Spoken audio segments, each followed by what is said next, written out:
Welcome to Amudha Nethiravazhi channel. எல்லோரும் எப்படி இருக்கீங்க? நல்லா இருக்கீங்களா?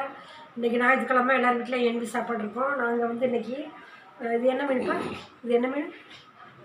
வஞ்சர மீன் குழம்பும் பொரியல் இறால் வச்சுருக்கோம். தேங்காய் போடாமல் உப்பு கம்மியாக போட்டு வச்சுருக்கோம். நீட்டாக இது வரைக்கும் சூடான சாதம் எப்பவும் போல தான். இந்த வஞ்சர மீன் பொரியல் சூப்பராக நீட்டாக பொரிச்சு மசாலாம் தடவி பொரிச்சிருக்கோம். இது வந்து தேங்காய் போடாத ஒரு மீன் குழம்பு நல்லா கொஞ்சமாக அழகாக நீட்டாக வச்சுருக்கோம். இது வந்து கரம் மசாலா மேலே அப்படி குழம்பு பொடி எல்லாம் போட்டு ஒரு இஞ்சி பூண்டு பேஸ்ட்லாம் போட்டு ஒரு இறால் கிரேவி அப்படியே சாதத்தில் போட்டு சாப்பிட்ற மாதிரி அப்படியே சூப்பராக. இது தேங்காய் போடல, தேங்காய் போட்டால் எங்களுக்கு செட் ஆகாதுன்னு சொல்லிட்டு தேங்காய் போடாமல் ஒரு கிரேவி, அவ்வளோதான். நல்லாயிருக்கு. பாருங்கள், மறுபடியும் பாருங்கள். இது கிரேவி, இது மீன் குழம்பு, இது மீன் பொரியல், சூப்பரான மீன் பொரியல், இது ஒயிட் சாதம் எப்பவும் போல தான். அவ்வளோதான். பாய். ஃபுல் வீடியோ பாருங்கள், ஸ்கிப் பண்ணாமல் பாருங்கள். பாய்.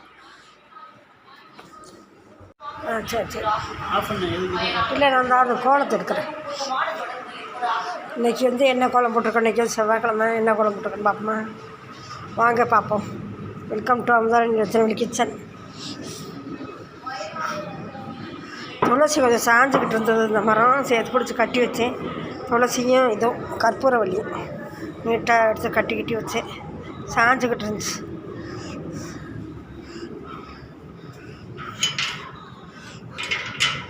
சூப்பரான கோலம்.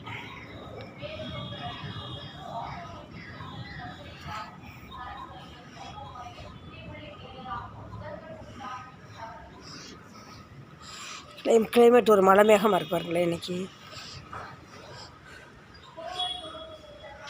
மழை மேகமாக இருக்குது. என் தெரு. அவ்வளோதான். சமையல் பண்ணிக்கிட்டே இருக்கேன், காமிக்கிறேன், சமைச்சிட்டு காமிக்கிறேன்.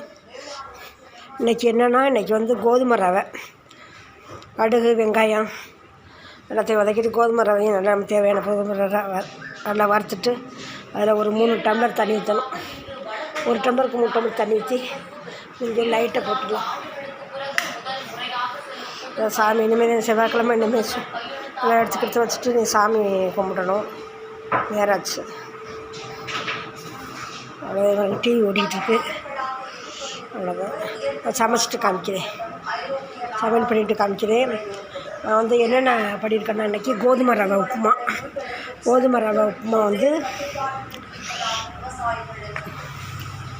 கோதுமை ரவை உப்புமா கிண்டிட்டு ஒரு பருப்பு உருண்டை குழம்பு, 100 கடலைப்பருப்பு, 100 துவரம் பருப்பு நல்லா நீட்டாக ஊற வச்சு மிளகு, சோம்பு, பூண்டு எல்லாம் போட்டு அரைச்சி இட்லி சட்டியில் வச்சுட்டு ஒரு குருமா மாதிரி வச்சுட்டு அதை உருட்டி போடணும். அந்த குழம்பு கொதிச்சதுக்கப்புறம், குருமா மாதிரி கொதிச்சதுக்கப்புறம் அந்த உருண்டையை போடணும். போட்டு அது உருண்டை குழம்பு இன்றைக்கி. அப்புறம் வந்து முட்டைக்கோசு கேரட் பொரியல். அவ்வளோதான். இன்றைக்கி கோதுமை ரவை உப்புமா, ஒயிட் சாதம், உருண்டை குழம்பு, அப்புறம் முட்டைக்கோசு கேரட் பொரியல். அவ்வளோதான் இன்றைக்கி. நான் சமைச்சிட்டு காட்டுறேன். Welcome to Amudha Nethiravazhi kitchen. இன்றைக்கி செவ்வாய்க்கிழமை. இன்றைக்கி என்ன சமையல்னா, ஒயிட் சாதம், எப்பவும் போல ஒயிட் சாதம் தான். இது முட்டைக்கோசு பொரியல்.